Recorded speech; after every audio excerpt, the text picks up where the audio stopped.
Hello there, अस्सलाम वालेकुम all of you and welcome back to the channel. आज का जो हमारा इडियम है वो है कॉल इट अ डे।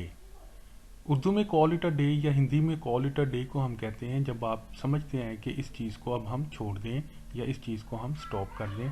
अब इसकी हम मज़ीद डेफिनेशन देखते हैं और एग्जाम्पल की तरफ चलते हैं।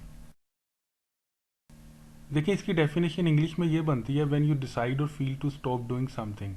मतलब ये कि जब आप फैसला कर लें या आप ऐसा फील करते हैं कि इस चीज़ को यहीं पे छोड़ देना चाहिए या for the time being stop कर देना चाहिए या मुकम्मल तौर पे इसको छोड़ देना चाहिए।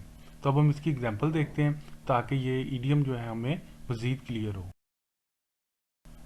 देखिए, मिसाल के तौर पे I am not feeling well at the moment, why don't we call it a day. यानी कि इस वक्त मैं अच्छा फील नहीं कर रहा, तो क्यों ना हम ये काम इधर ही रोक दें। इसी तरह मैं ये भी कह सकता हूँ let's call it a day and go for shopping. अब बस करो यार, बस आज के लिए इतना ही काफ़ी है और शॉपिंग पे चलते हैं।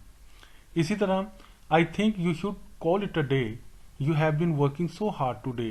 कि आज आपने बहुत ज़्यादा काम करते रहे हो, तो बस करो यार, अब आज के लिए इतना ही काफ़ी है। लास्ट में let's call it a day and give it a start tomorrow when you feel fresh.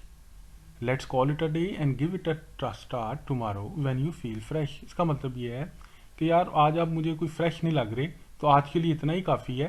तो कल जब आप फ्रेश फील करेंगे तो हम इसको दोबारा से स्टार्ट कर लेंगे। So thank you very much guys for watching the video. If you liked the video, please hit the like button and don't forget to subscribe the channel. Inshallah in next video gonna come in here again with new topic. Till then, take care of yourself.